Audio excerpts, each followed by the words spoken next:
Ole. How's it going?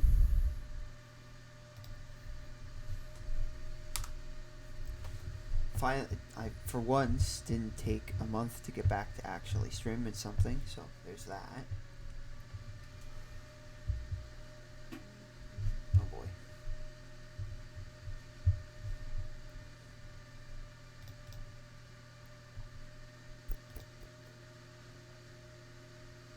Nope, that's not what I...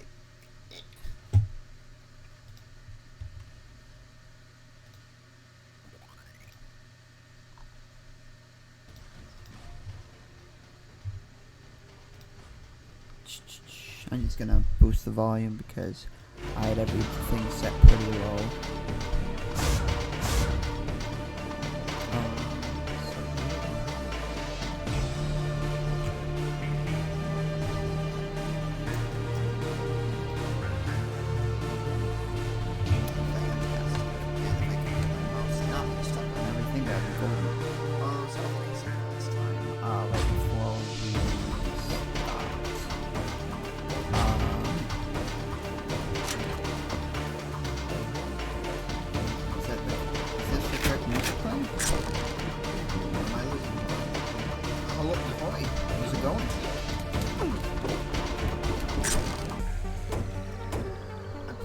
Saved at the beginning of the last section last time I was playing this.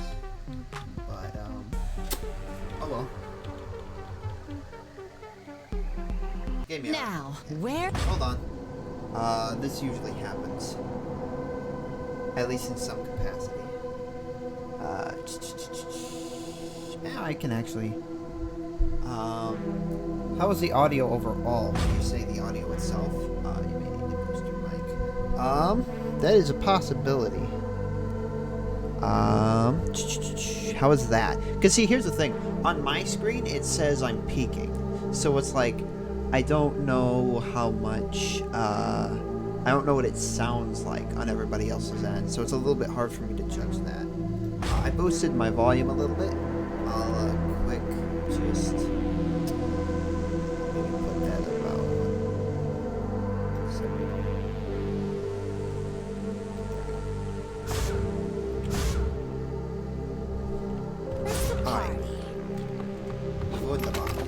This is, I think I said last time, this is probably my favorite sequence section. We're done when I say we're done. I'm trying to remember what they call them. Zone in the game. I can hear you a bit better. I'd recommend lowering the music a bit. Okay.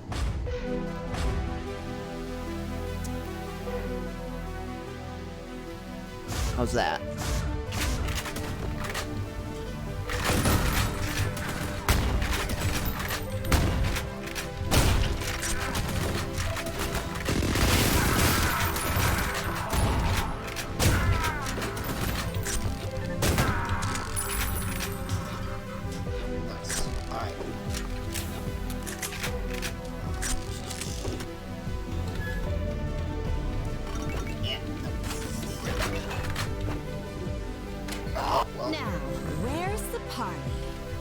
Well, that could have gone better.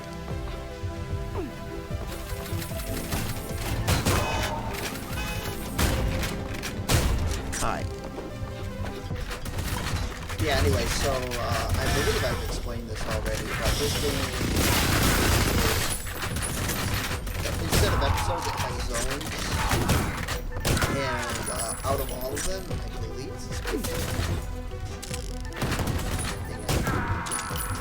I need to lower the game audio. Okay. Actually, I'll just do that on my thing right here. No, that is not what I wanted. Thank you. How is that? I'll just come in from this way actually, so I don't kill myself again.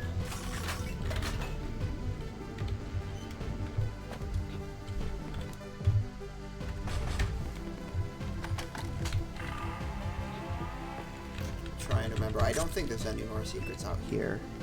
Alright. Wonderful.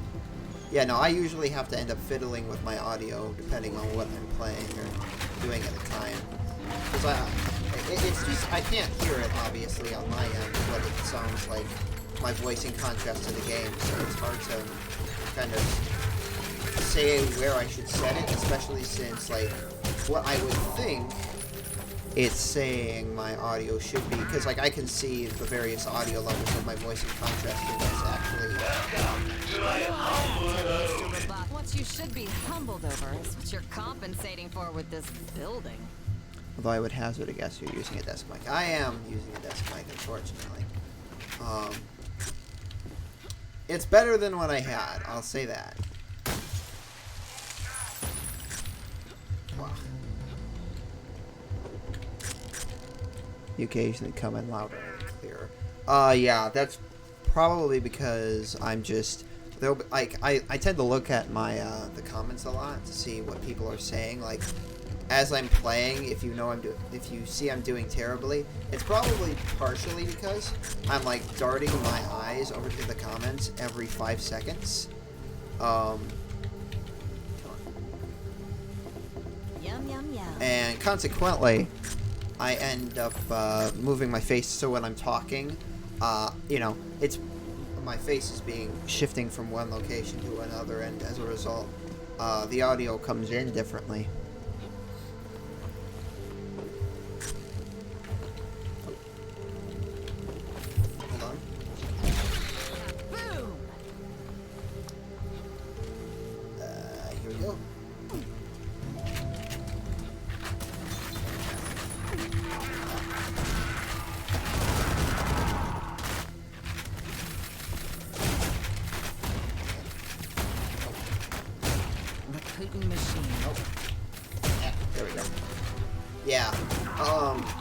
Because I just, one thing that's, I think I've said this before, one thing that always frustrates me, as someone who watches streams occasionally, is that, like, when you're saying something, and just because the person, oh, no, this is not my first playthrough I've played, so, I played through, they had a preview build available in early access, and I've played that. I've played about 30 hours of just the levels they had released, which there was so basically they had like a little preview zone, which ended up being somewhat incorporated into the final game, but the layouts were changed and sprinkled throughout. And I played about 3 hours of that, and of just the 2 levels. I didn't play the Queen of the Hill mode they introduced, because I don't really like that mode. Oh, there it is.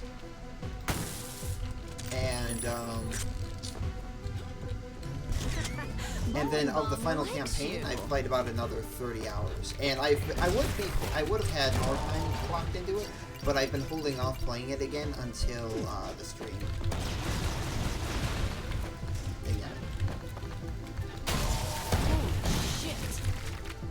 So, yeah, it's definitely not my first playthrough. I have a lot of experience with this game.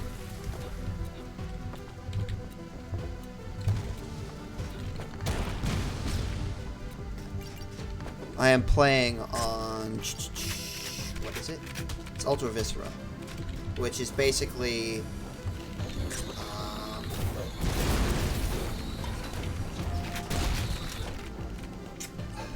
I mean, I guess you would say it's ultra violence, but it's not in terms of like where it's at least placed on the difficulty scale. But it's really a lot harder than ultra violence in Doom is, because ultra. I started my first playthrough on Maximum Fury.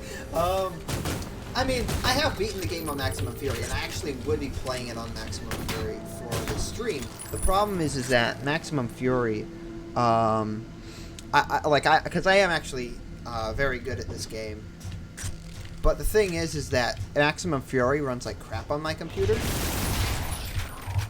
So I would love to play on Maximum Fury, because it is, in my opinion, the best way to play the game. But it's just, my frame rate really struggles on that difficulty. So, you know, I can't exactly do that. But at the same time, I'm the kind of guy who I would play Blood on Well Done regularly. So, you know, I'm kind of used to the crushing difficulty of the Build Engine games, and I enjoy it. And I'm also very good at them. So.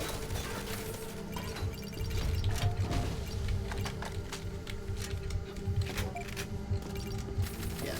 And on top of that, Ion Fury is not really as hard as Blood. At least not Blood on Extra Crispy. I'd say it's perfect. Yeah, Ultra Viscera, it's fine.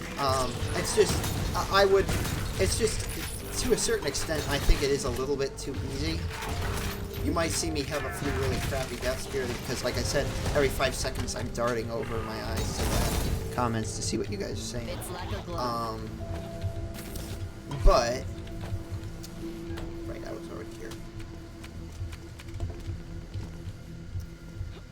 Nope. Where? Right. I think it's over here? Yes. Bit hard to stream. Yeah. Well, no, I mean, the way I'm playing now is basically how I would play, at Maximum Fury.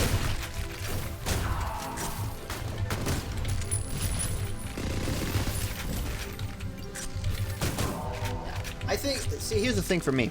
Ultra Viscera is, it's not, how I say, easy. I mean, I wouldn't say it's like easy for a standard player. I'd say I'm good at it.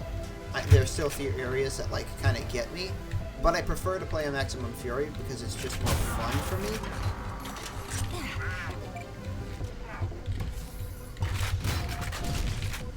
Because I enjoy the challenge of playing on Maximum Fury, and it makes the game so much more frantic.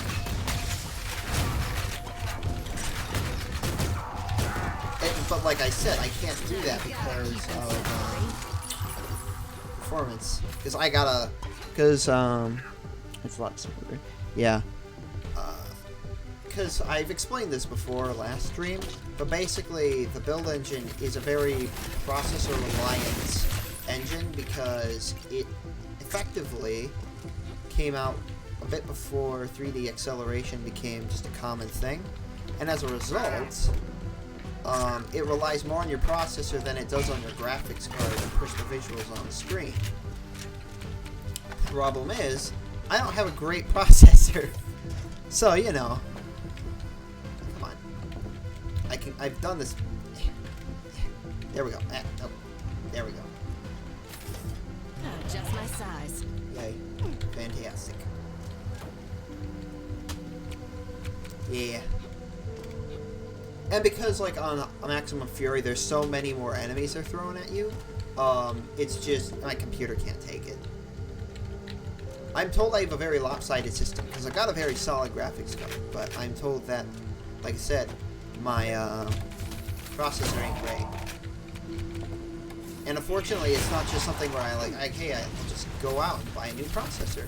I've got to, get a new motherboard as well, because my motherboard just won't accept any... Pretty much the only processors my motherboard is compatible with are basically all the crappy old ones. That are about on par with what I have now. I can see gameplay. Yeah. Yeah, kind of the big thing for me with... let me... I can't get it. I don't know why I'm trying so hard to get it anyways. I wouldn't have been able to pick it up because I'm full of them and I never use them to begin with. But... Oh. Yeah, kind of the big thing with Viscerafest for me was I wanted it to... There's a secret around here. Yeah, nothing there.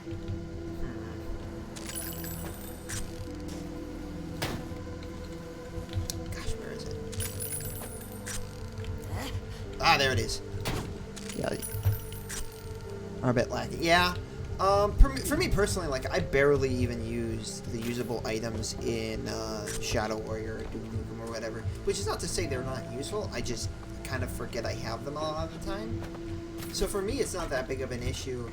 But I will say, out of all the usable items you could have given the player, the radar is quite possibly the most useless.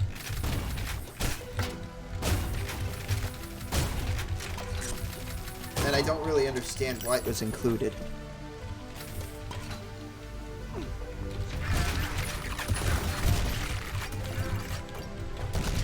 Some assembly required.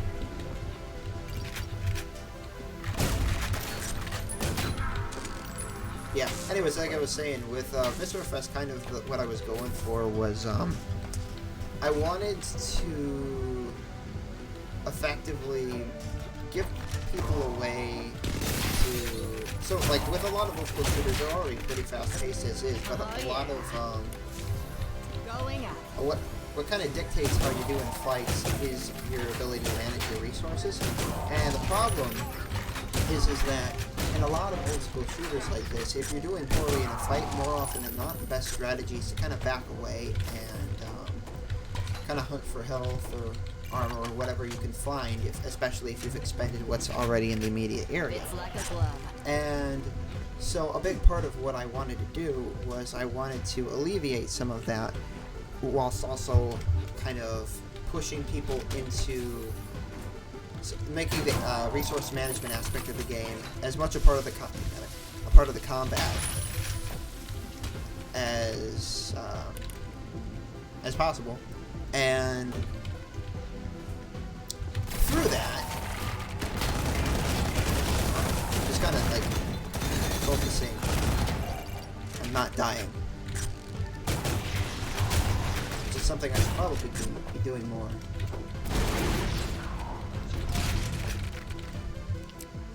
I love the cluster pucks, but they're kind of a 50-50 because of the way explosions work in this game, whether or not they'll actually be effective.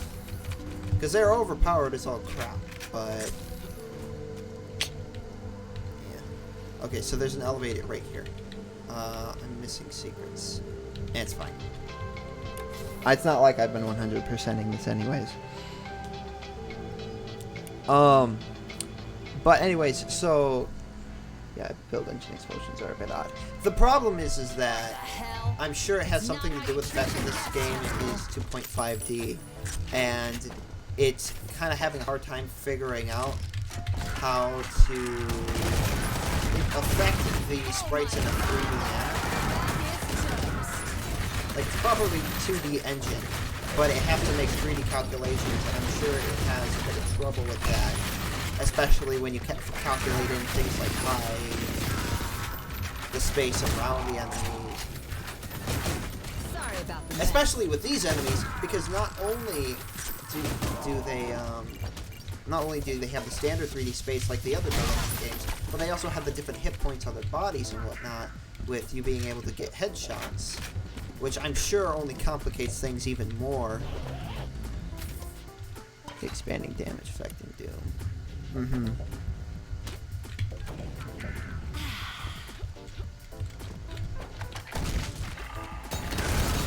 They're really satisfying when they work.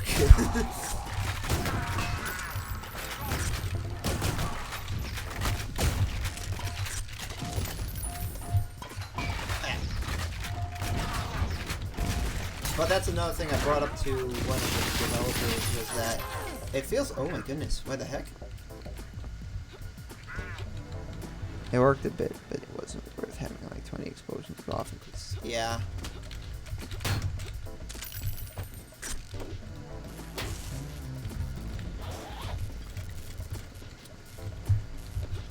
Also, I know where the Twin Peaks secret is, so I'm gonna get that. But yeah, the big thing... So anyways, like I was saying, the whole resource aspect management point of the game, with like you being able to jib enemies and that giving you health in Viscerafest, was kind of inherently designed in a manner to try and... Oh, dang it. Try and push you to be as aggressive as possible. What the hell? Because the other thing is that the hearts despawn, that the hearts that you eat to regain health from enemies, they despawn after a few seconds. So you kind of have to be as close to the enemies as possible too when you're dealing with them.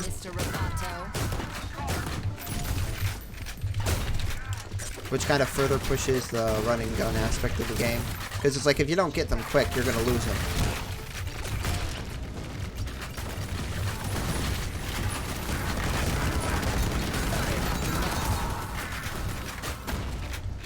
Basically, I wanted a game that kind of encouraged people to play as aggressively as possible. Can you regain through cannibalism? Yes. I mean, it's pretty much the only way to regain your health. Oh, hello. So basically, well, it's not entirely cannibalism, I guess, because not every heart you eat is from a human. But you can, there are human corpses lying around, and you can jib them and eat their hearts to regain health. But yeah, the intent is that that's pretty much the primary health pickup, is the hearts. The only other health pickup in game comes from when you just hit these guys. So like basically what you would consider to be like your hollowed health or your soul sphere or something in that vein. I'm trying to remember what it was called. It does have a name in Viscerafest. But that's like the only other health pickup in the game. Recklessly carnivorous. I actually... Oh. Okay, that was just that door. I thought, like, there was a door I had missed and a bunch of enemies popped out. So I'm going to come back into that room real quick, because I know there is a secret that's a reference to Twin Peaks in there, and I know how to get to it. I just need to go to that one secret outside that I killed myself over. Isn't that one supposed... Okay.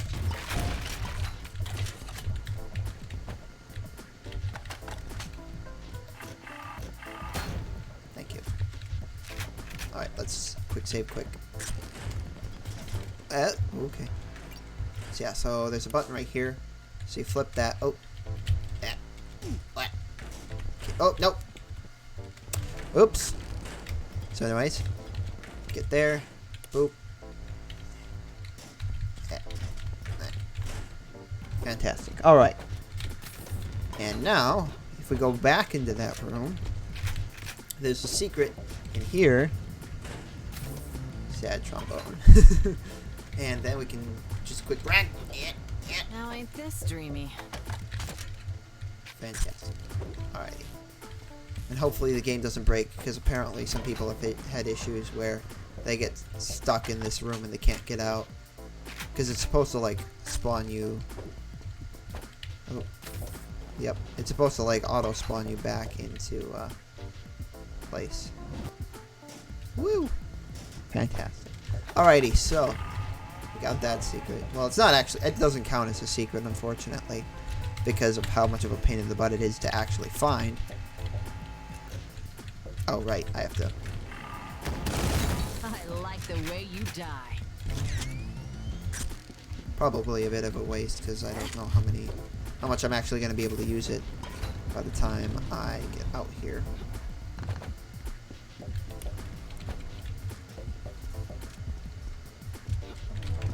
Nothing there. A little bit. Yeah, I'm chugging a bit. Yeah. Party. I remember that secret being partially... yeah, it was.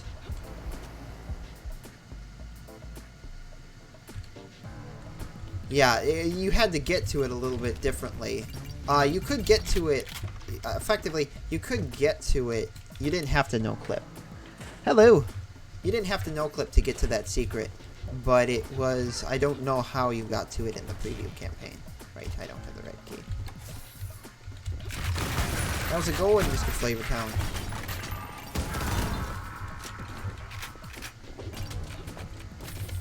Yeah, and it's really kind of interesting how much the way the health is handled in Viscerafest. How much that can impact how you play. Because I was thinking, there's a room in level 3, right? Where you can get the quad shotgun. It's hidden in a secret. But in that room...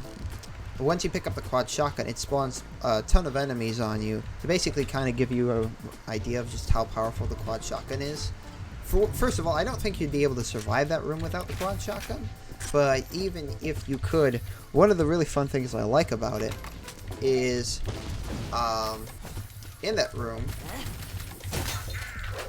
because of the way combat is set up, where it's like you get health from jibbing enemies, if you can avoid taking any damage, you can, because all your health overstacks. Every health pickup in the game overstacks your health. And like I said, there's really only two, which are the ones dropped from enemies and basically the soul sphere equivalent. But... No! Can I... Oh my goodness. What the heck?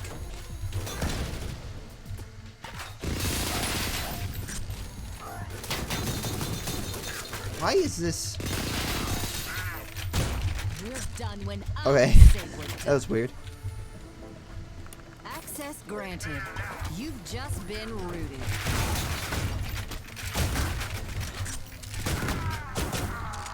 Having health pickups on the 60 is an interesting idea. Yeah, but it feeds into the combat in a really interesting way, because what ends up happening is when you have those really intense fights where you're going up against tons and tons of enemies, what ends up happening is it's like, if you can avoid getting hit, you can just like fully stack yourself. But, you know, on the flip side of that, there's the fact that, you know, you could also die. Because of just how much is being thrown at you. Say my name. And it's this really fun balance. Like, it's really satisfying to go through a room that just is filled with hordes of enemies and to just get, like, fully stacked because of you being able to get health from them. Because it works in the Quake way, where when you overstack, it like slowly ticks down. Well,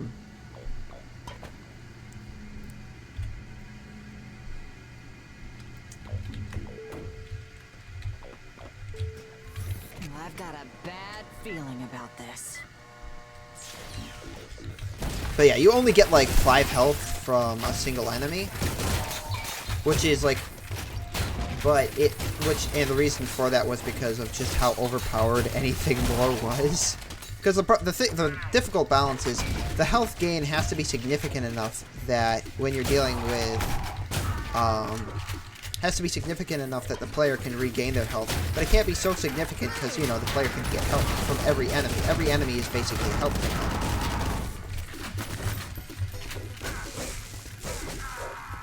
gain. The game.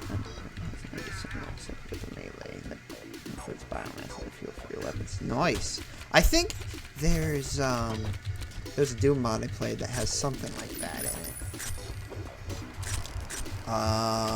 it. It was health something, but it was like a weapon that had a heart, and like it would like function like the chainsaw, but it would give you ammo that would allow. Yeah, it would give you ammo for. Oh wait, no, I didn't want to flip that yet. What the heck is going on there? Nothing there. Is it because, like, the light is being... What? Is this... I never noticed that before. Like, that might be a bug.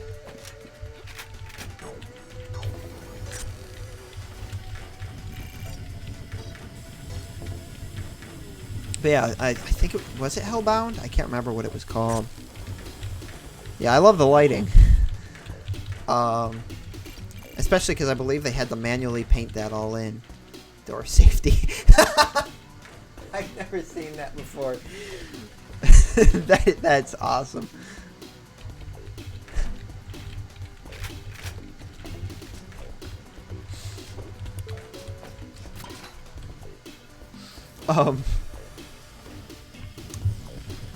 I was saying something.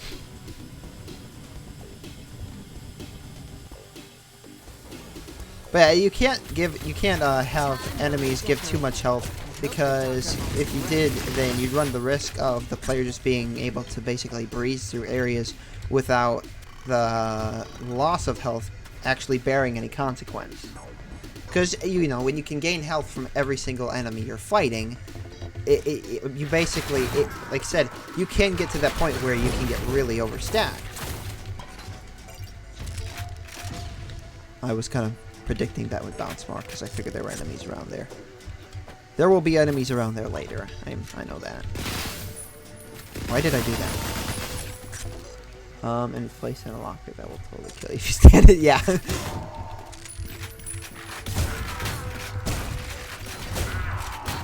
I don't actually know if the door killing is as bad in this game as it was in like some of the other build engine games. Because it was. Oh. Hello.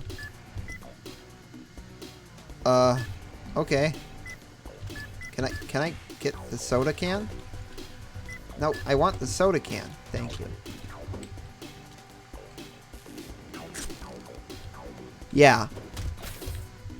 Because the other thing is that all, with the exception of like one enemy type and a boss, all the attacks in the game are projectile based. So it's like you can even, I mean, even the one hit scanning enemy that's in the game, it functions like the archvile, so it telegraphs its attack ahead of time.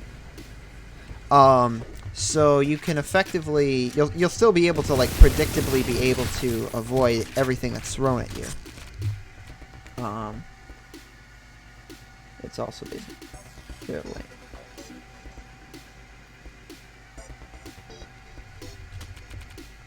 Sorry? They're landing a game of Quake. Is that what that monitor is?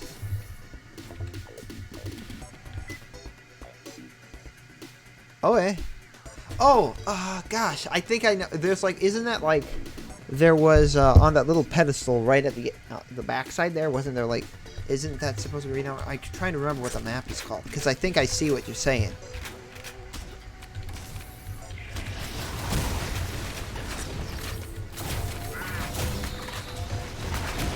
There's like an armor pickup on that back pedestal there or something in the actual Quake map.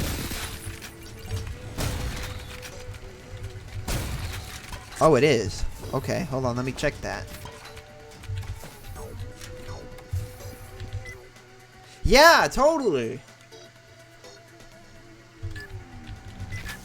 Oh, that's adorable.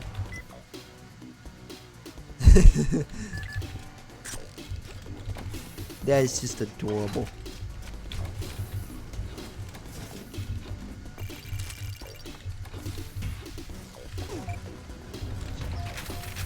Yeah. Oh, my goodness. Probably not the best idea to use that there. But on you, yes.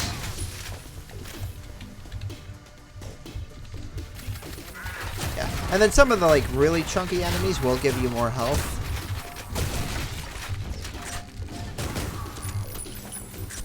But we haven't quite reached that point because that will be more so in the late game. Because with Chapter 1, there are a few chunky enemies, but the late game weapons kind of trivialize them to the point where they won't be much of a problem. It's just like with the Chapter 1 weapons, and even then, if you're secret hunting and you're decent at the game, you'll be able to make pretty quick work of them. Oh.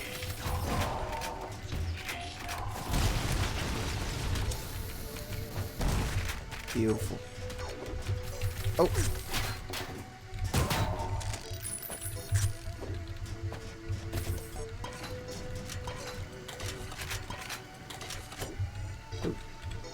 Oh, did you make the weapon sounds yourself? No. So, so here's the thing. When, starting out, I did. I was making all the sounds in the game myself, actually. But the thing was, so when I brought Michael Markey on to do the music, he offered to redo the sounds for the weapons. So it's like, yeah, sure. And eventually he kind of just took over for me as the sound designer. So basically all the work in that regard is being done by him.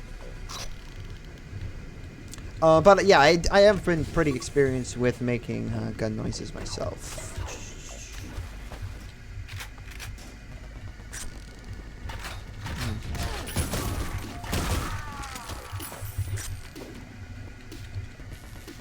The beefy gunshot noises, yeah.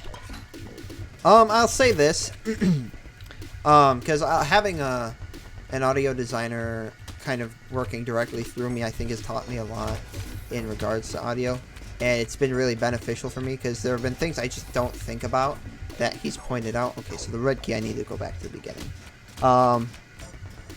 One of the things you want to look out for, because there's a lot of Doom mods that do this, especially something like Brutal Doom is really guilty for this, is when you have gun noises, you don't want them to be, especially if the gun itself isn't that powerful, you don't want your gun sounds to be too overbearing. Because what can end up happening is when you have something that's just like absolutely just like, it sounds like it could blow up the planet Earth. What ends up happening is when players have to sit there and listen to that over and over and over and over again, it kind of desensitizes them to what's going on auditorially, and it kind of just like breaks their brain down. And it can, in essence, yeah, this is secret.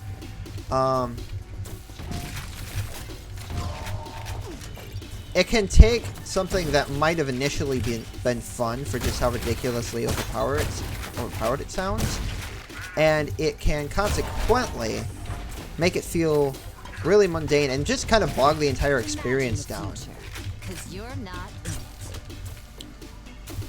Because when you've got a sound that's really loud, and the player has to sit there, or just like really overpowering, and the player has to sit there and listen to that over and over and over again, they just kind of, it's like I said, it mentally wears them down after a while.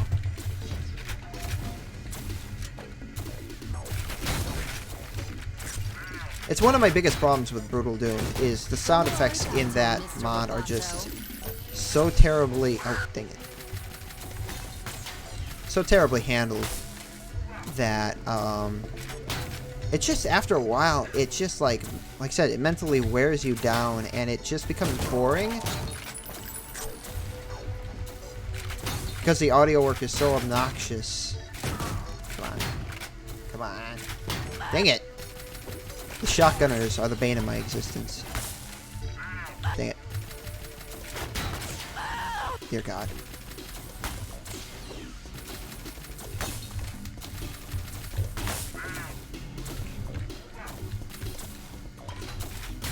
So, you know, basically what I'm trying to say is don't overdo it.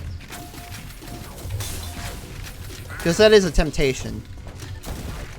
It's just to make, like, the most ridiculously overpowered sounding weapons. Dang nabbit. The quality of the assets don't have to match. Brutal Doom seems good for. Oh, yeah. It's kind of strange. It's got like a much more cartoony style than the original Doom does. Like maybe it's just me, but all the art in Brutal Doom just feels painfully out of place.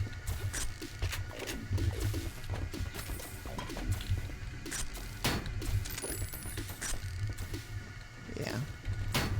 Especially when you factor in like those sprites for like when you pick up enemies. Like those just they don't work in my opinion. But I also violently do not like Brutal Doom, so dang it.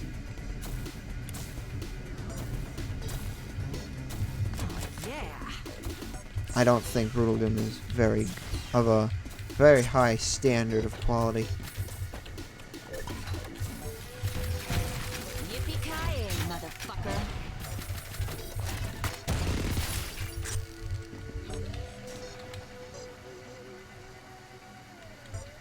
Yeah, and that's one of the other big issues I have with Brutal Doom is he very clearly doesn't know when to stop.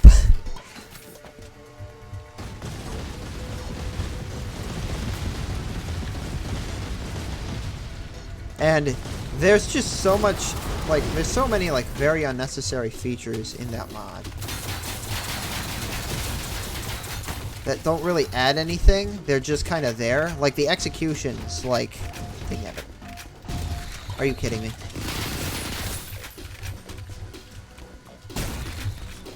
The executions don't really add anything to the experience. There's probably nothing in here, but yeah, okay, I can't even get in there. I was thinking maybe they have like a hollowed, like not hollowed health. I don't know, some hand. Dang damn it! I'm just kind of like I was thinking. There's a secret in Blood where you walk into a furnace, where you get the life seed. He was working on the top. I forgot what it's called, but he was also making maps go along with it. Yeah.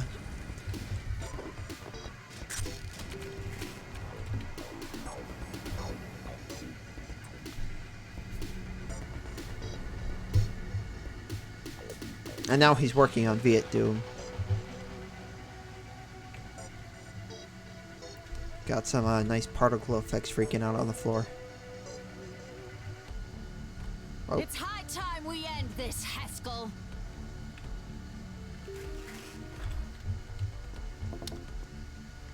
Oh, we're at the boss level already. Okay. Our guest of honor. The boys have been waiting for you, Ms. Harrison. I'm sure they'll show you a good time.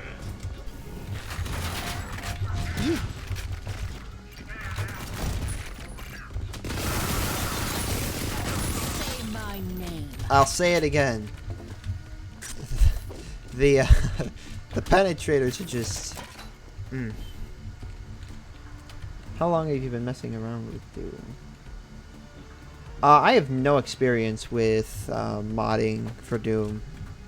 I mean, I've played a lot of mods. I've never myself. I've never created a mod for Doom myself.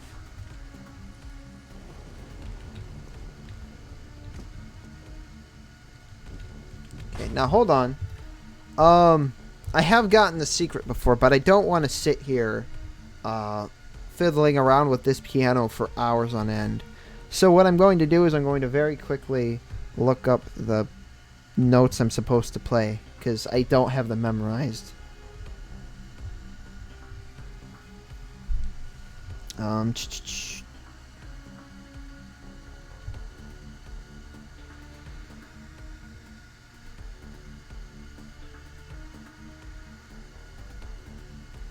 Sorry. Yeah, I've never worked on anything with the Doom engine myself.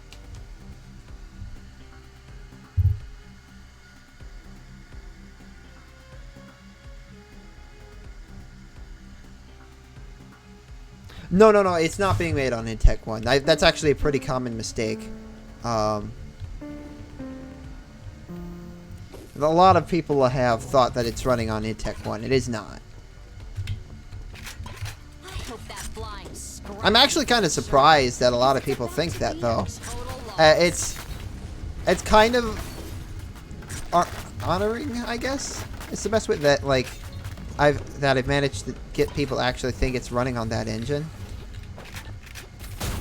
just purely based off of how it looks. No. So originally, because basically, hold on. So. The original engine the game was running on was a terrible little engine called the Blender Game Engine, which was trash. For a lot of reasons. It just, like, I can't overstate. We basically recently made the jump to Unity this year, and I cannot begin to, overstate just how much of a step up in quality the Unity engine is. How did he hear of Viscerafest now?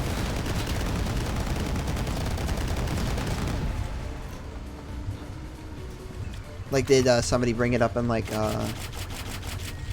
Doom server or something like that?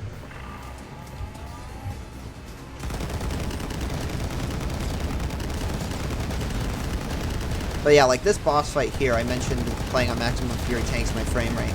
This boss fight right here ran at like 2 frames per second, and that's not an overstatement. That is legitimately, it was running at 2 frames per second. I was unplayable.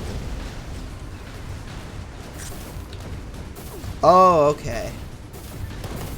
Yeah, no, it's not being made on the Doom engine.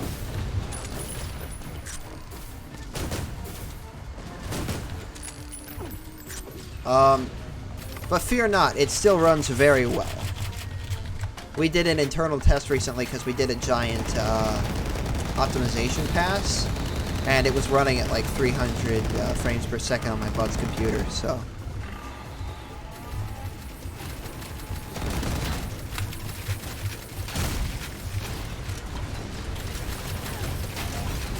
I get it.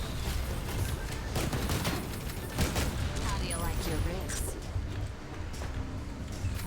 Yeah.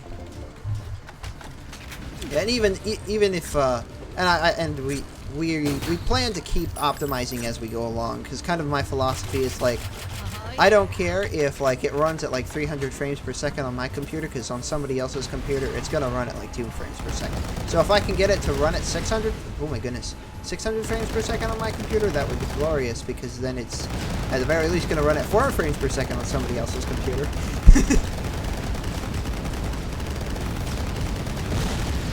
Beautiful. Okay, I'm gonna take one because. Okay. But see, I don't have any experience with modding for Doom, and I actually didn't have any experience with Unity either. The only reason I was able to make that swap was because a bud of mine. He's been developing in Unity for a while, and he's really been wanting to work with me on something, and so he came on very early this year to help us with development, and we began porting it over to the Unity engine.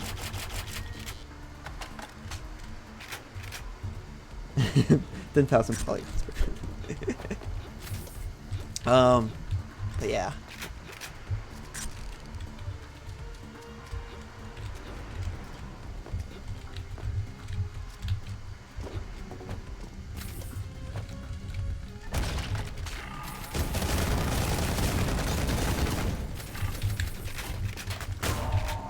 Are you on the Discord server? Like, I'm trying to, because we have a Discord server in case you didn't know. I need to exit. Because I do believe I posted a thing out on Twitter, and I'm just kind of wondering where, whether you came from Twitter or the, there's another server I posted on. Okay. Alrighty. Yeah, that makes sense.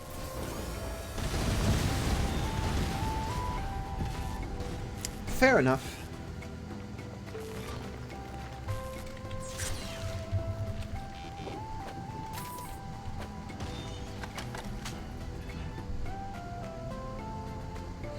Okay. Also, I swear that's a reference to Wolfenstein 3D.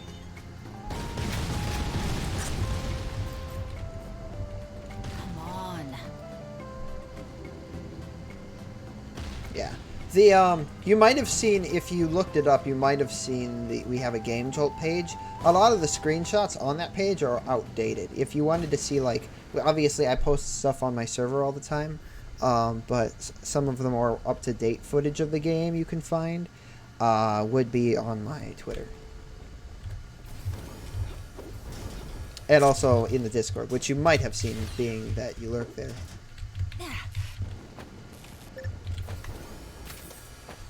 And now we get to the secret level. Woo! The one that really makes my PC choke.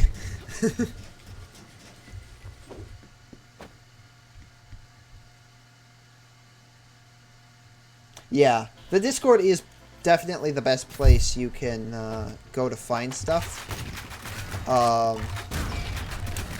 And I do pretty much share anything I post on Twitter on the Discord.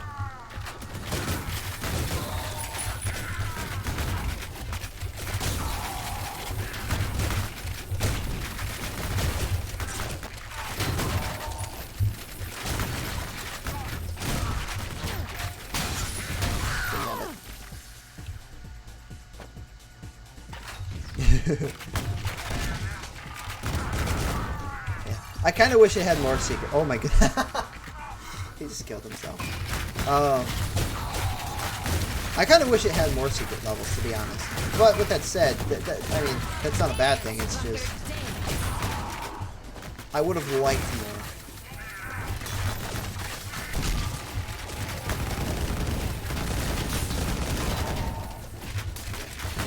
I mean, personally, and I've said this before, this is my favorite game. Most of the issues I have with this game are pretty much tied to it runs on the build engine. Because it's just, it suffers from a lot of build engine jank. Layout of this initial run with the bruises. Yeah, it's nice. Hold on.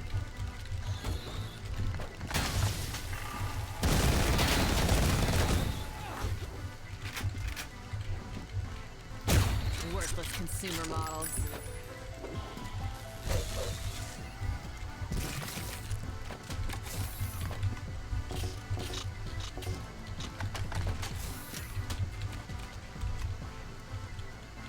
Yum, yum, yum. Fantastic. Alrighty. So, hold on.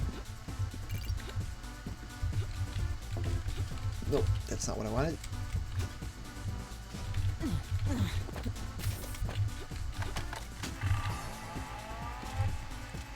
So I go up here. I also play in more line of sight tag style. Yeah. I've never really played that way. I play pretty much as aggressively as the game will allow me to.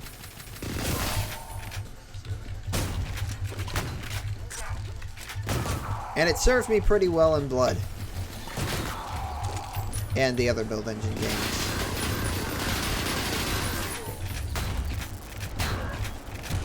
Shadow Warrior less so, because Shadow Warrior is just cheap.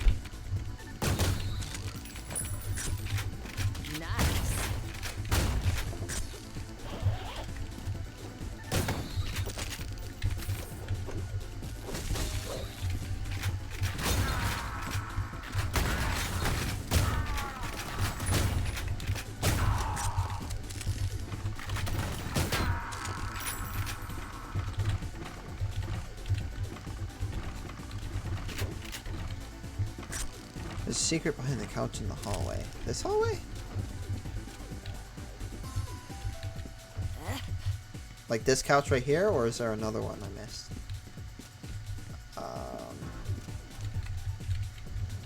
Okay. Nice. Yep. Thank you.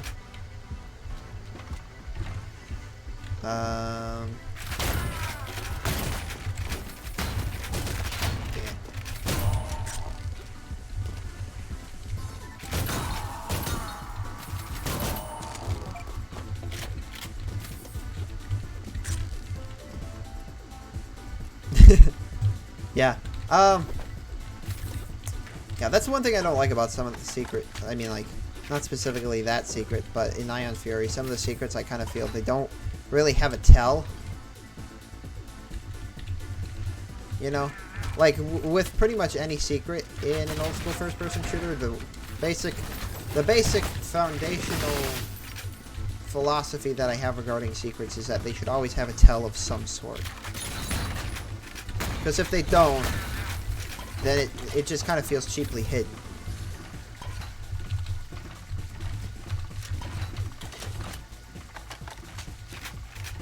Yeah, it's not fun. Like, secrets that kind of require you to play like that just aren't enjoyable. What the heck? I got killed by the toilet.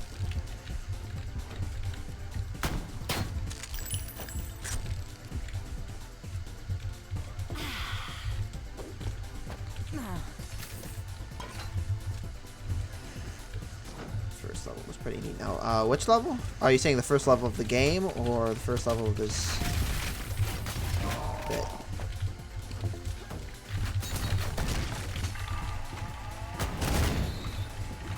Tragic.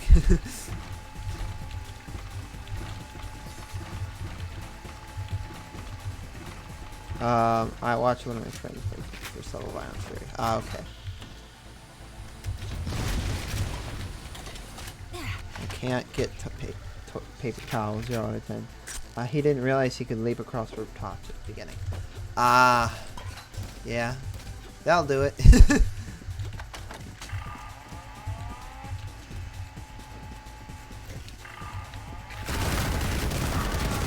I like the way you die.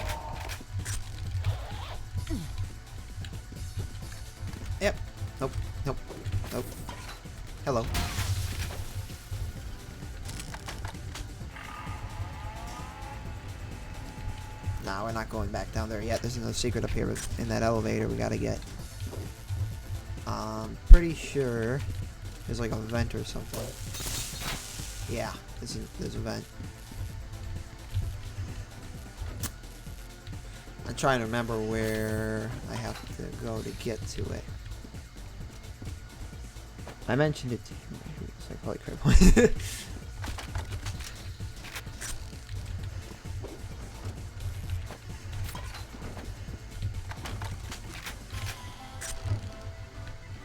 I swear. In there.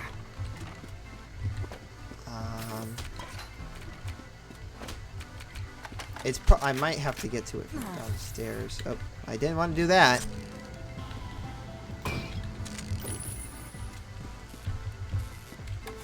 Oh, there it is. Okay, I'm just blind.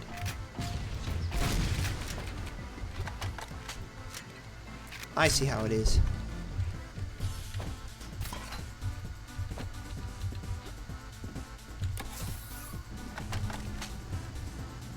Oh, I know where it is. I was looking for the secret that... Because I knew there was a secret that involved in getting into that elevator. I was just trying to figure out where it was. What the entrance for that one was. Oh, hello. Swallow this. Yeah.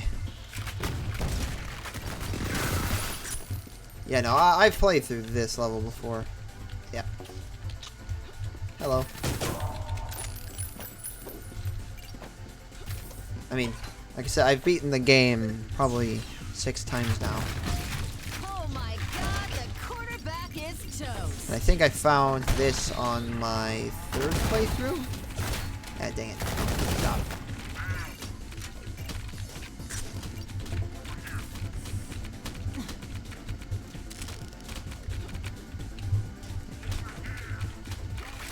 I was kind of shocked when people told me this game was going to be 9 hours long. I mean, it wasn't, but you know. I beat it in about 7 hours. Holy shit. And I was kind of hoping it was going to be 9 hours long. Which is not to say that I'm disappointed. It's just I really enjoyed it and I had hoped that there would have been more of it. But I was satisfied with the way it ended. Well, I wasn't satisfied with the way it ended. I was satisfied with where it ended, I should say.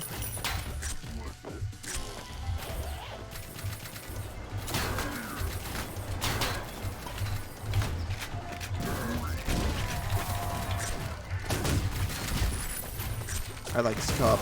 I wouldn't be shocked if they added... They have talked about adding multiplayer. I think they said the biggest struggle with... they're adding competitive multiplayer. So I wouldn't be surprised if they added it at the co-op at some point. But I think the big issue they said was that with some of the sequences that are scripted for like just one person, it's kind of difficult to compensate for having multiple people in those scenarios. Because there's always a chance you could kind of break things. So it's not as easy as just dropping another player in. They'd have to like retool chunks of the game.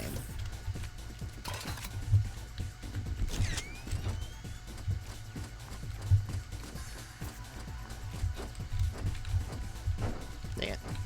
Messed that up. Nope.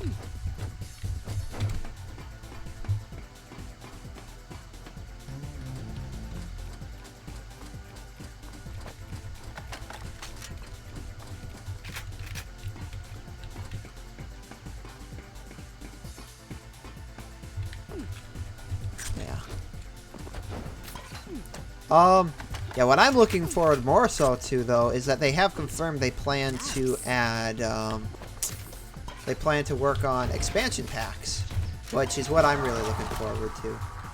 Because I just want more single-player stuff. I really don't give a crap about multiplayer.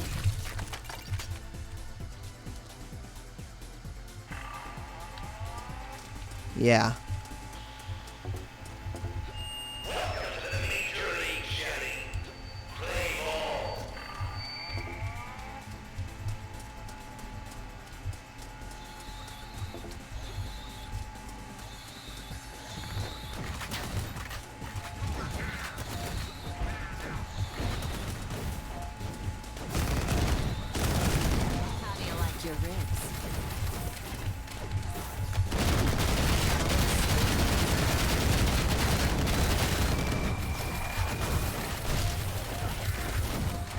I don't think they've been... Yeah, the... I can't remember what they're called. They're the skin somethings. I know it's some of the enemy... well, I know what... Oh my goodness. Yeah, like I said, this is the level that makes my PC chug.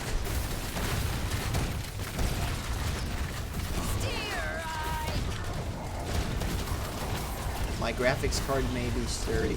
My processor is an elderly man.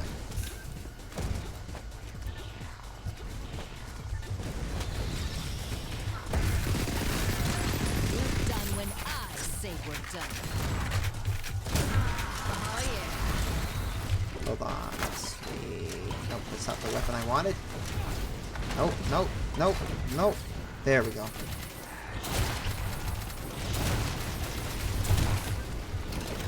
Yeah.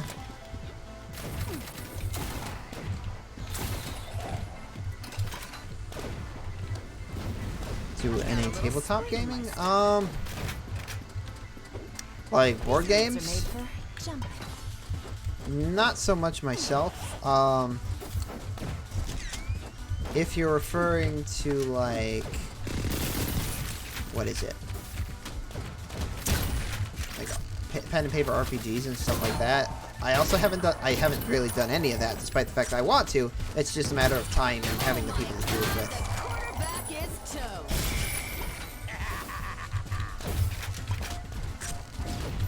Yeah, like pen and paper RPGs is something I'd like to do at some point. It's just, like I said, time and having the people to do it with.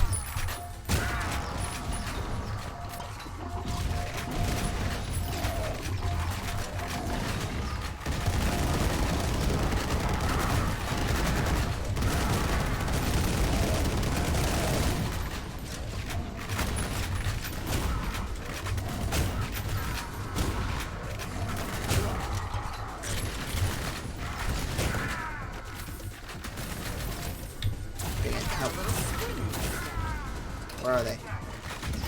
They're way over there.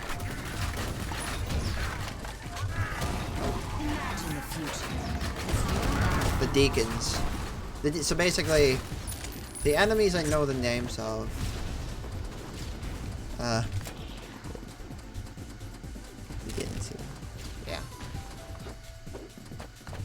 That guy is the deacon up there, the guy that's flying. I usually just call them Revenant Scrags because they look like the Scrags out of Quake, and they've got like the dual rocket launchers of the Revenants, so I just call them Revenant Scrags. And then those little centipede guys that crawl around, those are the duopedes. Dang it.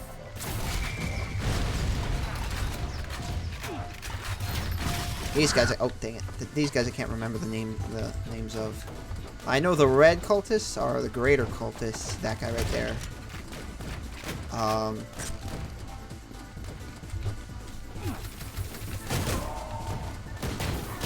I want to say that guy's name is something like Skinhead, but I can't remember.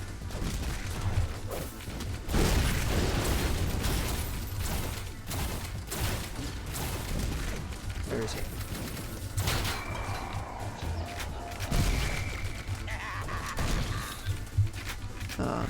The even better cultist, yeah. Pretty much. But to be honest, I think they're way easier to deal with than the shotgunners or the, oh, hello. Yeah, that's the Wendigo.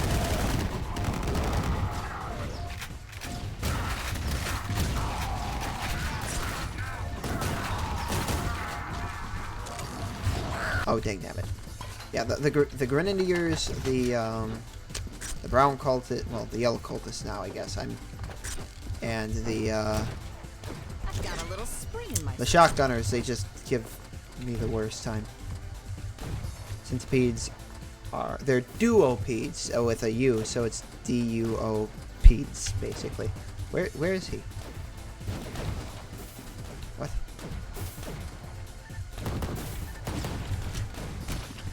I'm not sure why they're called duopedes. I just know that's what they are called.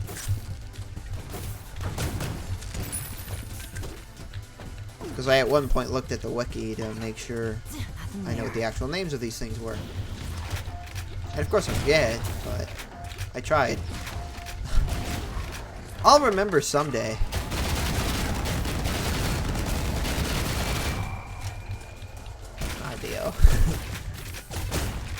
hootin' machine. Yeah, I know what you meant.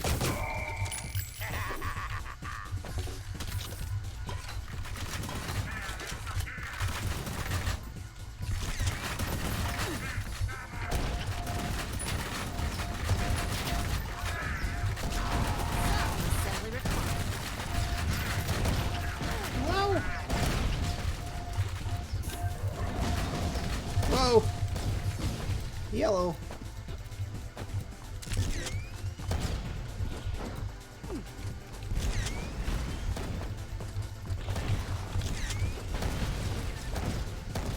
Eee. Let me just get up the ladder so I don't have to deal with him quick. Okay. I usually save the ion bow for dealing with the deacons. And then, like, the little, the big yellow robot dudes I know are called the bruisers.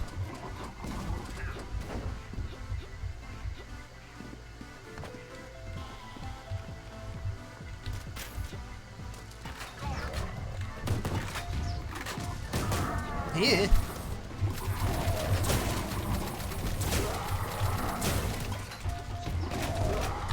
Beautiful. I don't think this game has infighting. But, yeah, okay, yeah, that's right.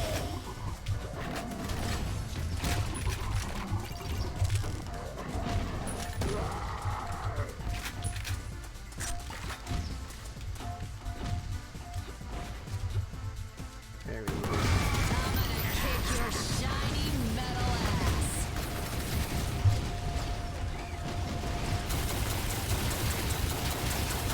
Yeah, this thing just absolutely, like... I said this last time, but you can, like, just nuke... Oh, dear God. You can just nuke the bosses with the ion bow.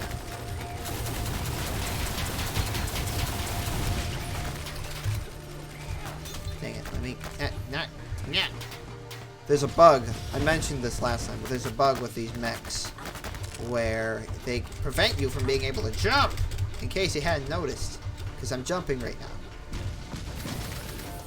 It hasn't been fixed yet. They apparently... Well, it's been fixed internally. I just don't think they publicly released a fixed version yet. And it's super annoying. Oh, yeah, those people are full of crap.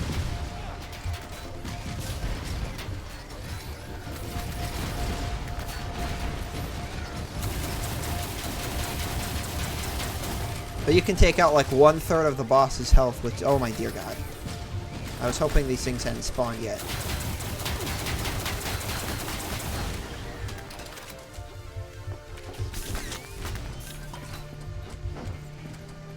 Because it's the mini-mechs that prevent you from being able to jump. I think it has to do with... Oh, come on.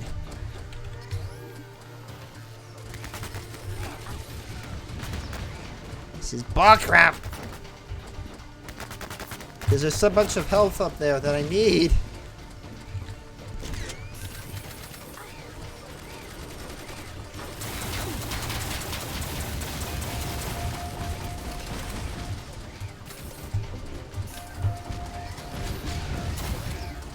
No! I'm out! I'm almost done with him anyways.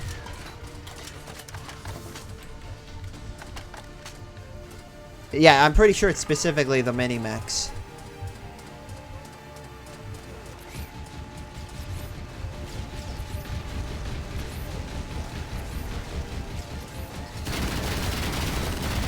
You know, it's just the best. I love dealing with that. Especially, there's an area where you're like in a tight room with them later in the game. And, oh man, that room is just, oh man, it's just bliss. Let me tell you. Not being able to jump, oh, it's just the best. And it wasn't even there at launch, so I don't know. I don't know why. But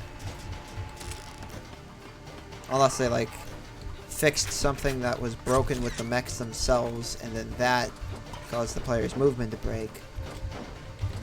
It's the best I can figure. Yeah, let me just...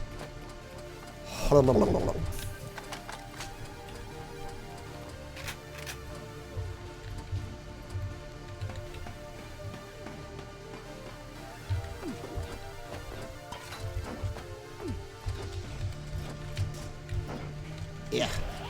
Fantastic. Alrighty. And then after this, we get to my favorite... Well, is it my favorite level?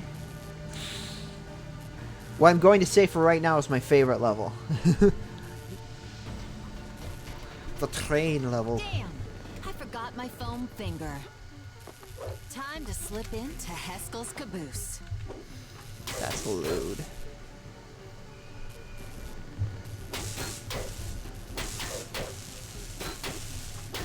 Zero out of 10, I can't break this glass.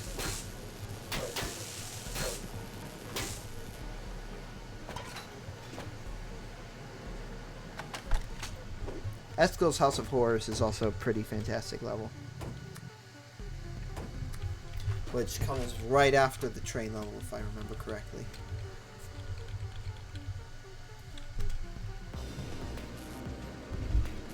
This crazy train's about to go off the rails. We're done when I say we're done. Thanks, man. Yeah, like I said, it's been a little while since I played this, because there was a period where I was, like, playing it, like, pretty much back to back to back to back. It was kind of just, like, a comfort food game for a while. And I decided to hold off on continuing to play it until I streamed it again, which was like 2 weeks ago. So it's been about roughly 2 weeks since I played this. So it's not all quite as fresh in my mind as it was when I first started streaming.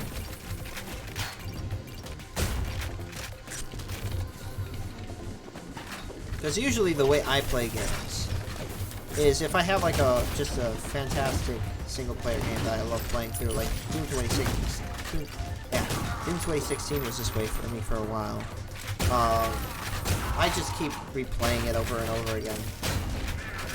Because I honestly find single player games way more replayable than multiplayer games, and I would much rather play... Oh, dang it. Oh yeah, that's right, you're right. I've explained this before, but I'm the kind of person I would much rather play like I would much rather play through a single player campaign 100 times than play 100 matches of a multiplayer game. To me, multiplayer gets way more repetitive than single player campaigns do.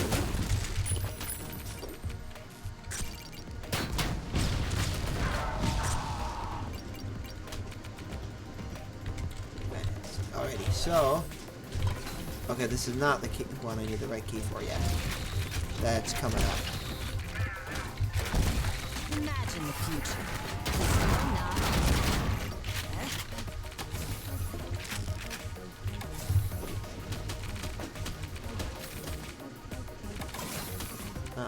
Right, so I need the yellow key for that one.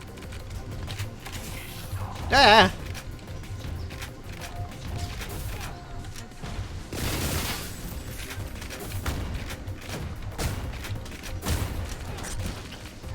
Who's?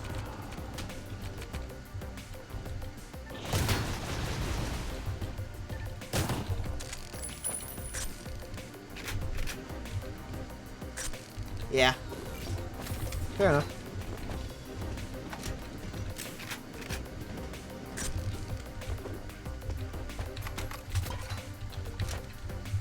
I mean, mods are always fantastic. Oh, dear God. Fantastic in their own right. Oh, well, I buffed that up.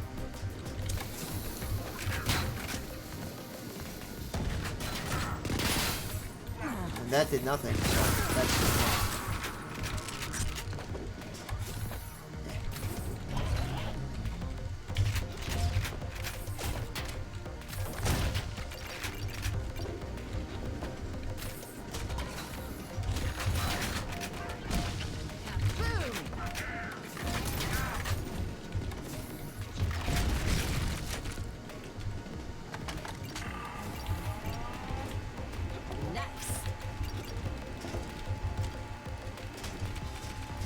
So I got the yellow key, and then when I go back through here, ooh, it's gonna open these on me, isn't it? No, that's when I come back. Never mind.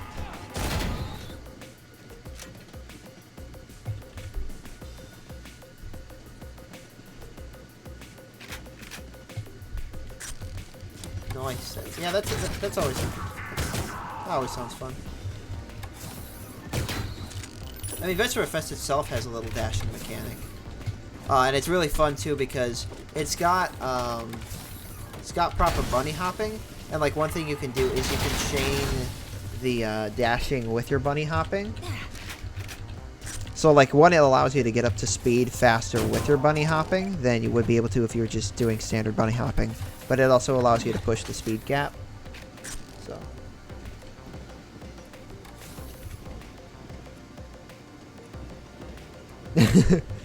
Are you saying that's how I play games, is at 500% speed?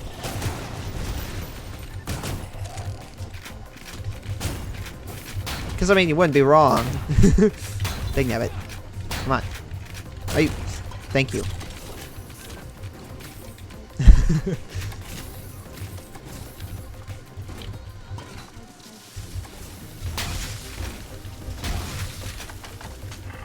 If I could not kill myself, that would just be dandy. Or that would also just be dandy. I swear that other train door opened, but I guess not. The other cart that's right in front of this one.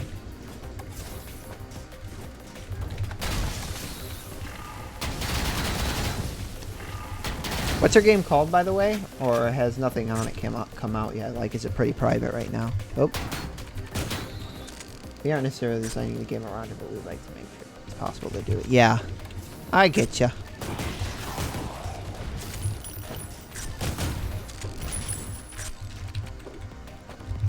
Yeah.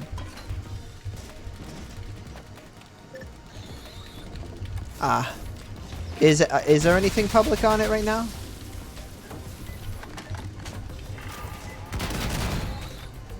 This is the worst I've seen yet. This man has no kick. It's a Ghostbusters reference, right?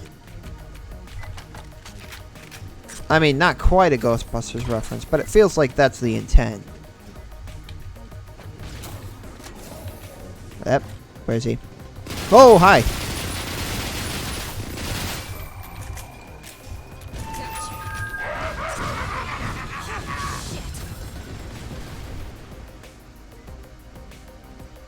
Ah, okay. Yeah. Damn. That third rail's a killer.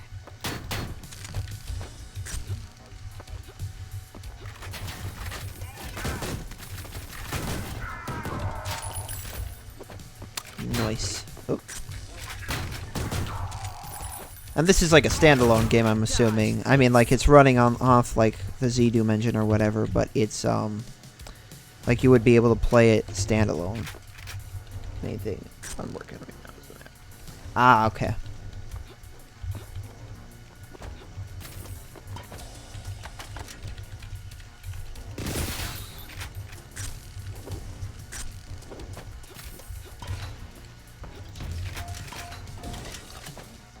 Okay. Nice.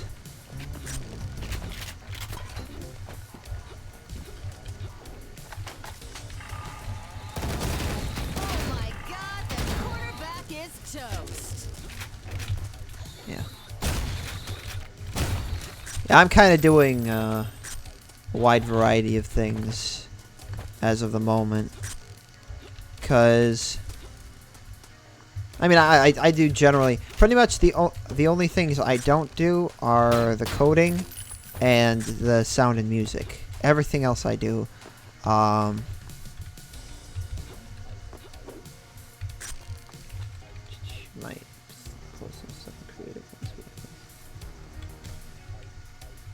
Ah, okay. Yeah, that'd be nice to see.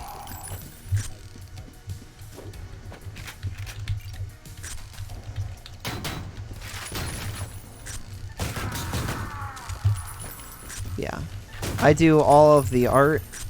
Well, first I guess would probably make more sense to kind of run through it in run through it in order. So I fund the project, so like we have some voice actors and stuff like that I pay. I have a bunch of 128 nature textures. Okay.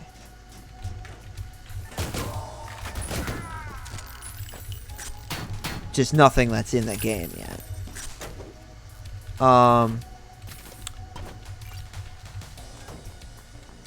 Hello. No, that's not what I wanted.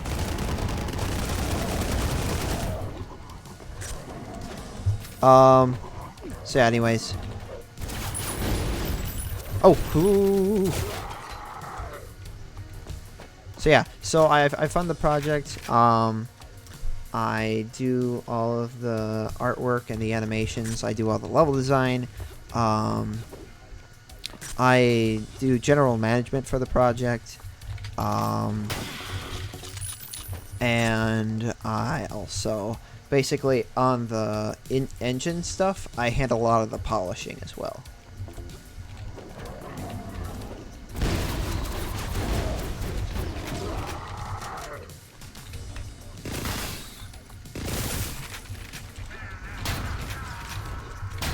Dang it, come on.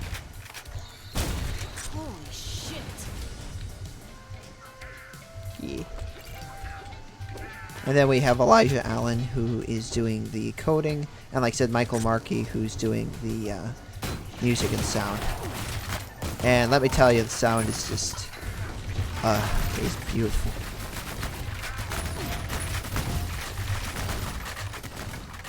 How do you track progress? We do weekly goals. Basically, we kind of, how to put it? We kind of get work done as we're able to. I have general things I'd like to be able to get done by the end of the weeks, but basically what we're doing, oh dang it. Basically what we've been doing right now is we just have things we are effectively working for to get done. So basically, because what we have right now is basically what needs to be done for Chapter 1 before we are able to release the public build is... Well, let me try not to die first. Then maybe I'll say what I'm trying to say without sounding like an idiot.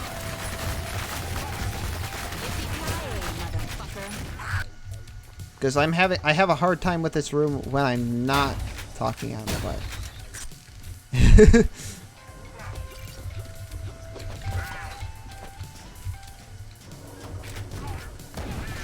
Oh, okay, I didn't realize there was an enemy right there.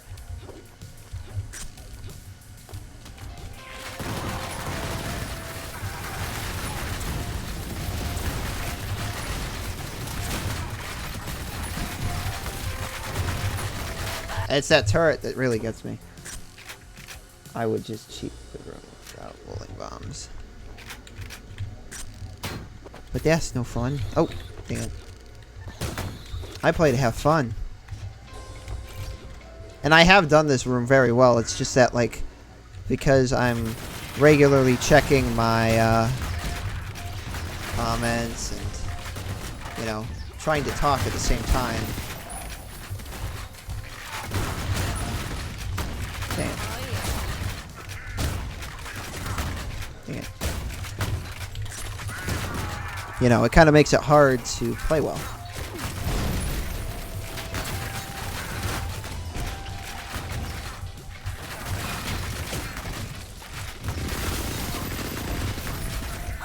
Dang it.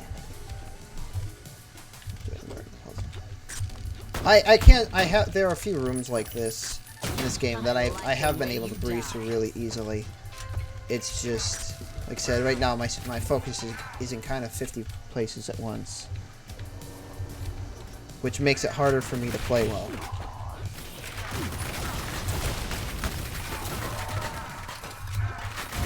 And the grenadiers are not helping. Or the liberators or whatever.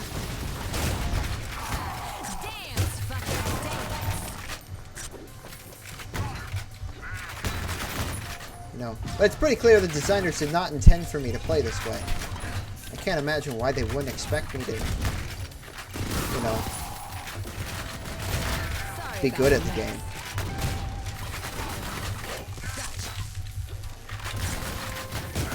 And to try and do something as boring as keep the room out. See, now we're doing good.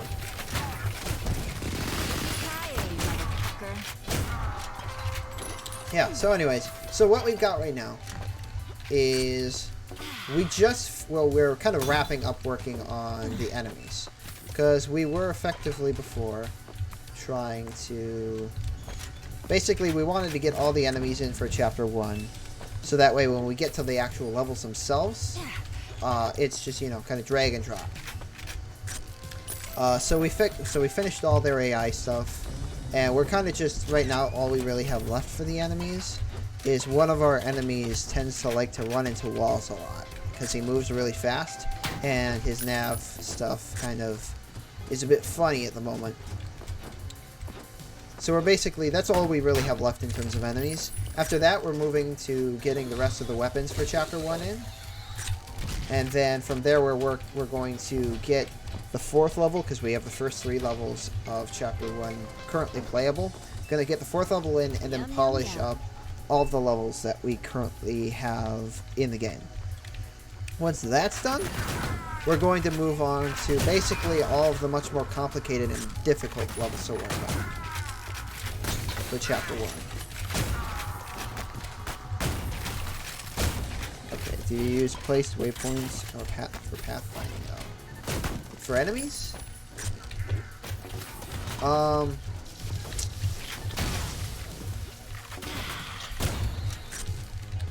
don't believe so. I believe we use a nav mesh primarily, and then what ends up happening... Yeah, what ends up happening is there's enemies will basically, they kind of try and navigate to areas around the player rather than directly to the player, because what ends up happening then is they all kind of just form a single file line. Hello. Dang it. Let me... Oh. Okay.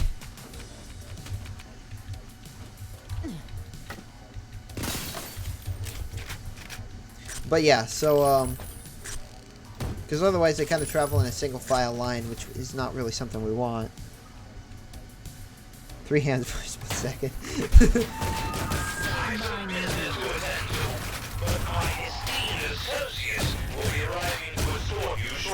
Viscerafest said something like that too. We had, one of the weapons in the game is you can dual wield these assault rifles called the Shredders. And, whenever you would punch, it used to be just that your hand would duck, your guns would duck down slightly, but they would still be within your view.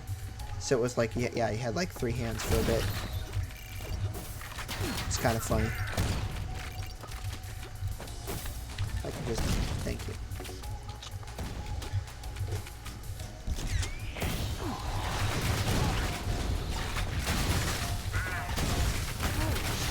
I don't think these 2 power-ups work in tandem with one another.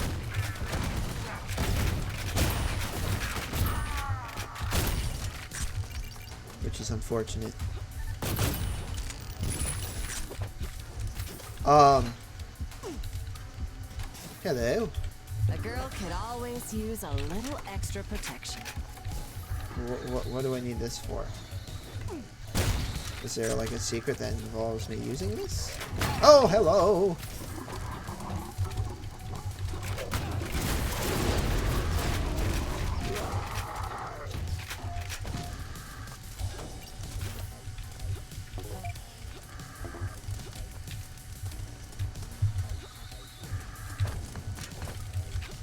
Yeah, but I don't think we use waypoints for enemies.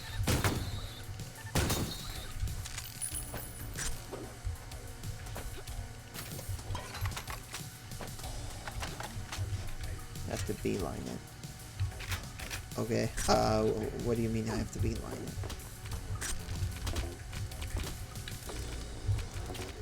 I was probably talking about something that you're responding to that I forgot about. Oh.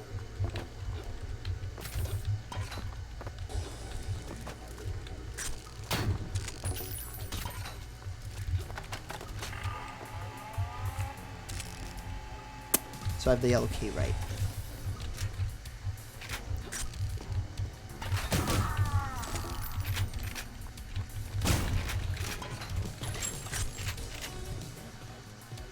The Enviro suit.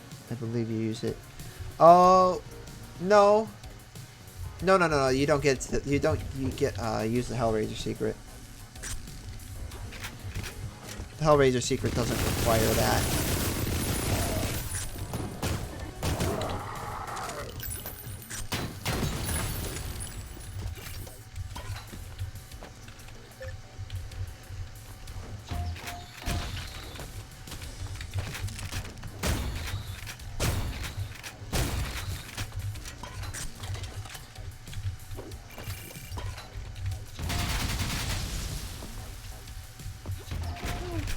I want to know, like, this room in here. Is this a secret?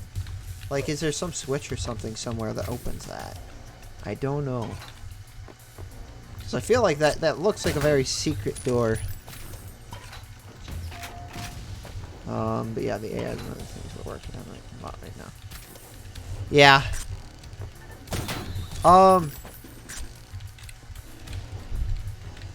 Yeah, one of the things that's really fun, though, with the Viscerafest is in terms of how we're handling difficulty. So first of all, there's actually going to be... Viscerafest is going to have...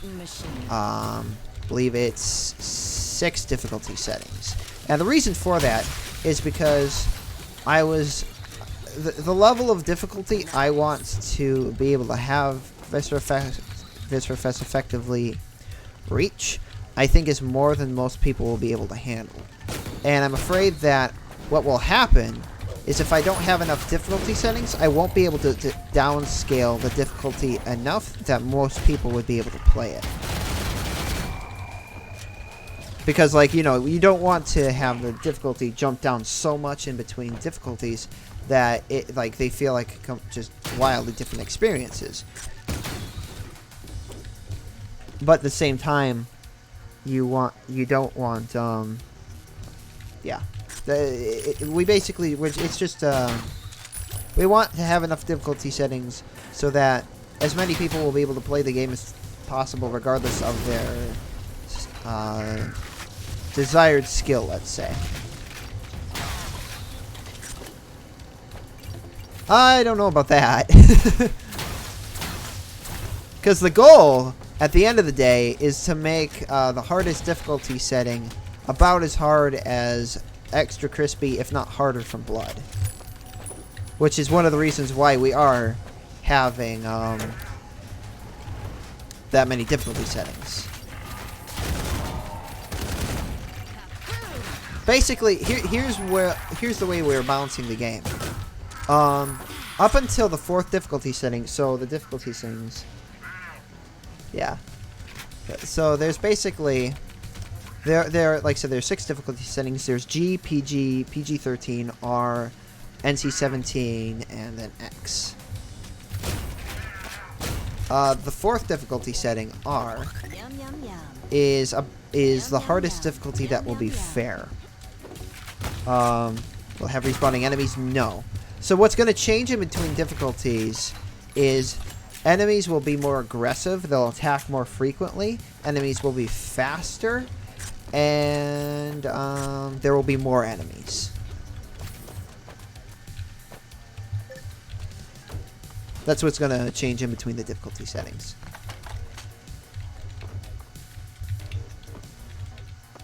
Yeah. Oh yeah, I'm full on armor. I don't need that. Yeah, no, we're not doing something like respawning enemies, though.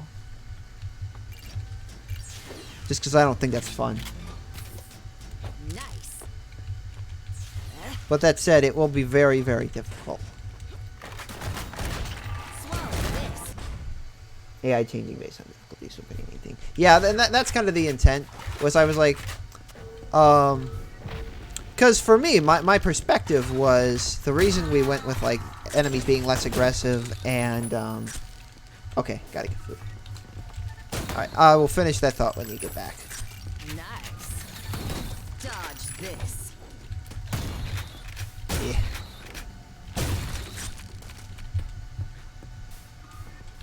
Okay.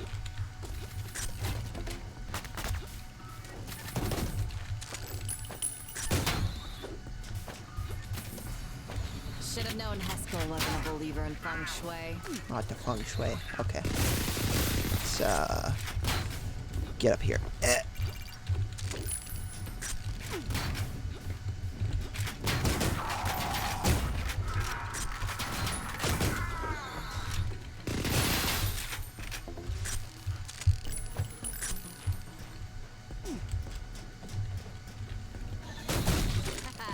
Dance, fucker, dance.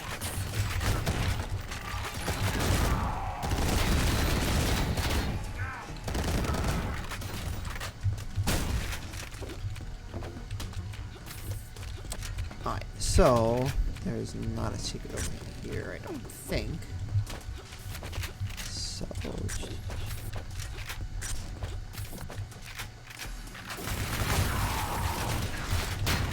damn, nope.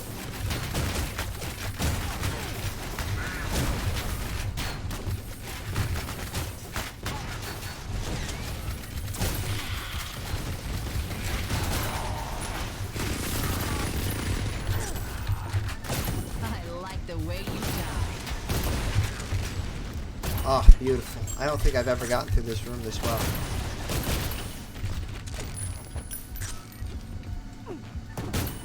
Oh, that is just glorious. That room is usually a pain in the butt.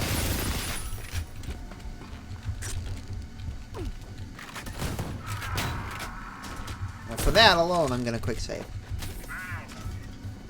In case I forgot to. Oh, yeah.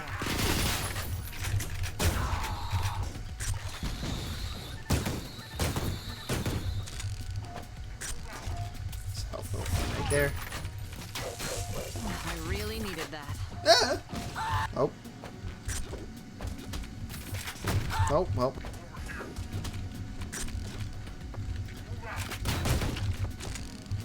There's some help back here, I believe.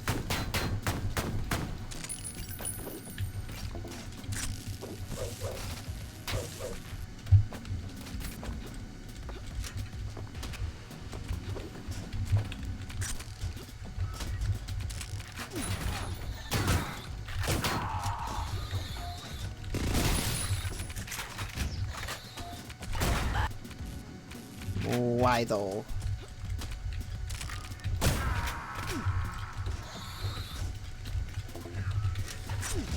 Oh boy.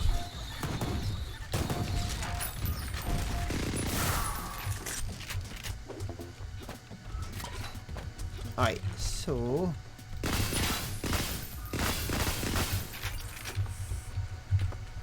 nope. Ladders. Stop.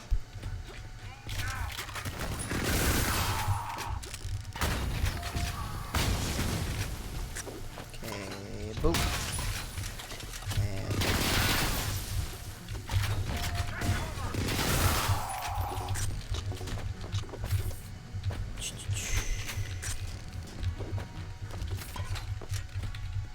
And then there's a health pickup over here I gotta grab. Yeah, I'm stuck though. Hello. Oh! Putin machine.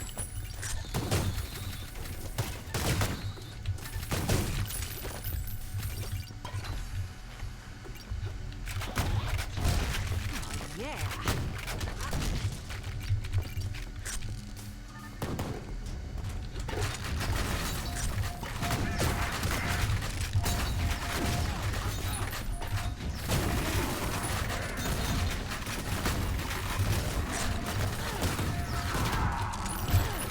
Oop. Okay. So let's just review. Open this up.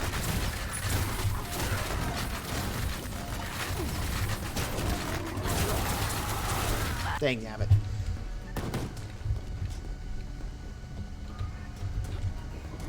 That's just quick. There we go. Beautiful. Dang it.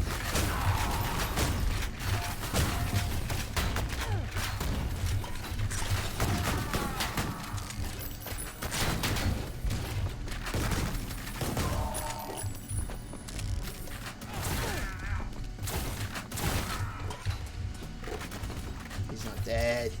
Why is he not? I think, did the enemies just completely forget about me right there? Oh, you throw quite Dang it. some will settle it down.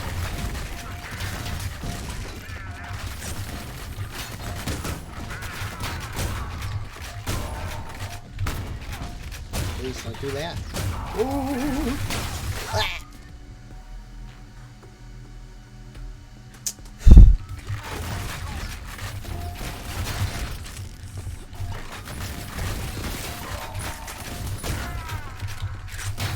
Bounty, this is not the time. Oh, you throw quite a party.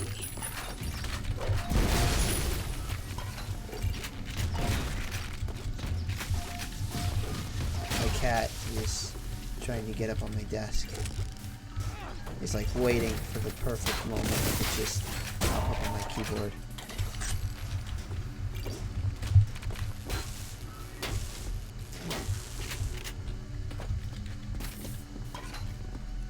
Yeah, I see you. I know what you're doing. You know, no. No.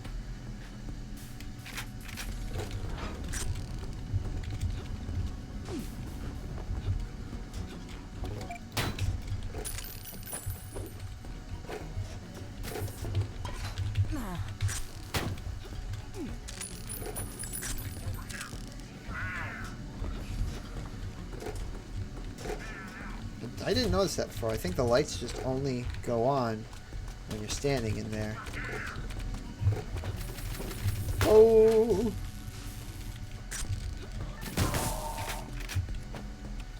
Hello. Nope, that's not what I wanted. Ooh!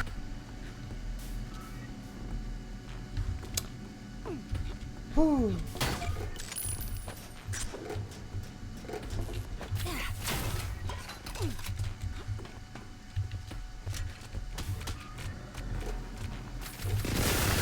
Sorry about the mess.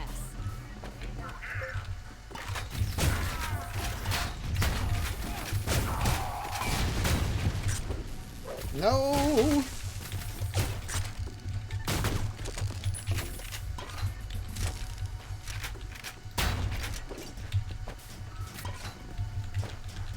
Alright, so let me get the hamburger soda. And I think that's all I can get. Nope, nope. Nope, nope, let me. Is it empty? I want it though. My, how the tables have turned. Are you sure you're on the right track, officer? You're the one running the trains where I'm sending you, Haskell.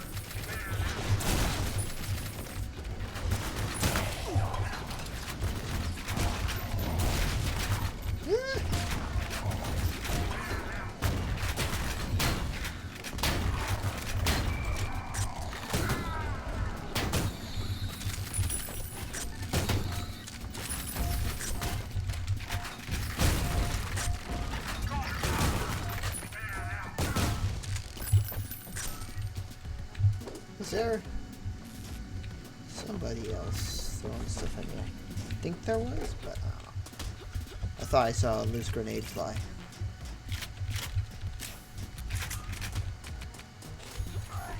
Ah!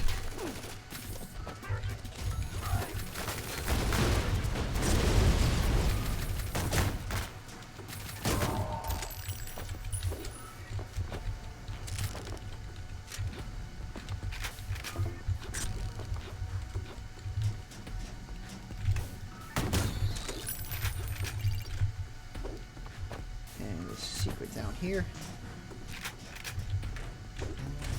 Pretty easy one. Yep. Nope. Yep.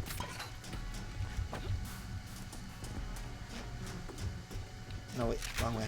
Oops.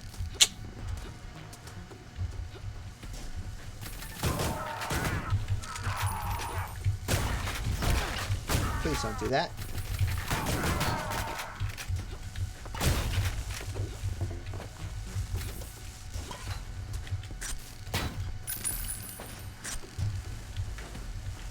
Whee! I can bypass into the next area if I go there, but I don't want to do that. Thank you. There is up here. There's 2 switches I can flip, and there's another secret down there I can get as well.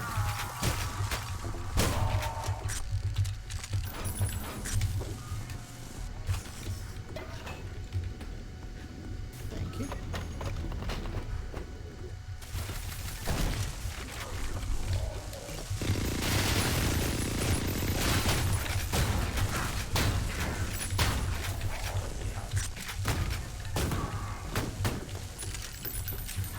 Thought he was underwater.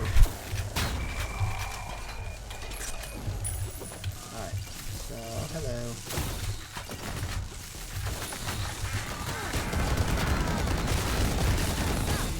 Please don't do that. Nice. So, yeah, what I was saying is kind of the philosophy behind why the enemies move faster on the tougher difficulties is my initial fear is that, you know, people who play on the easier difficulties more likely are less skilled and therefore are more likely not going to be as, let's say, efficient with the game's movement mechanics.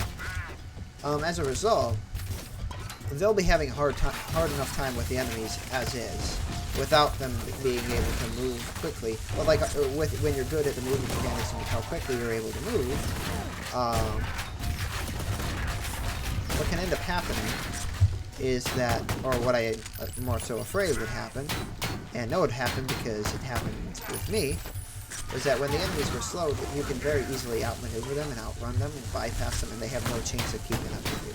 And so the intent of them being able to move harder is so that for more skilled players who are efficient with the movement, it makes sure that they can't just necessarily run past enemies.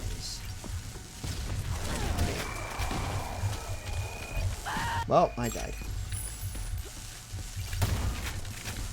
Let's stab it.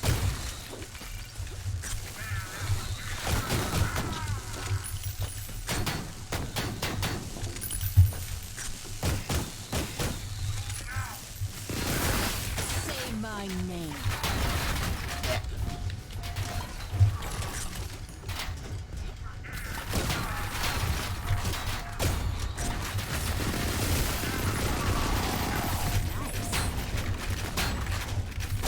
Ooh.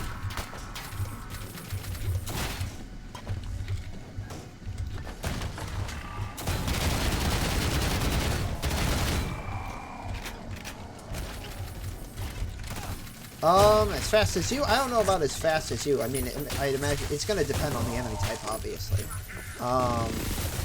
Worthless consumer. But they'll be able to do a much better job of keeping up with you.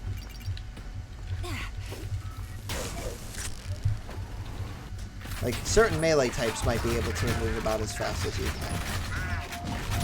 Which is not canonically correct, but, you know. It makes sure that, like I said, the danger becomes that you can just outmaneuver them to the point where they pose no threat, because you can just basically bunny hop right by them. If so, be careful with that, because it can lead. Oh yeah, no. Enemies generally don't tend to hug the player anyways. Like they generally try and keep like a bit of distance from you. The only enemy type that's not the case with is the melee types. And even then, the melee type, like, he attacks from a range. Like the current type for chapter 1 at least, he attacks from a bit of a range. He doesn't just like walk right up to you and like punch you or whatever like a Pinky does. He'll be a little ways away from you, and then like he'll do a quick little dash towards you and kind of do ramming damage. But the intent is that at that point you would be, that difficulty is kind of intended for people who would be able to move fast enough that via the movement mechanics alone they would be able to outmaneuver that kind of stuff anyways.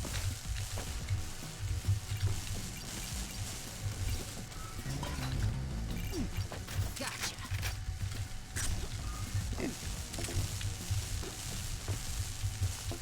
There's a switch or something I need to hit, right? I think I gotta go up here.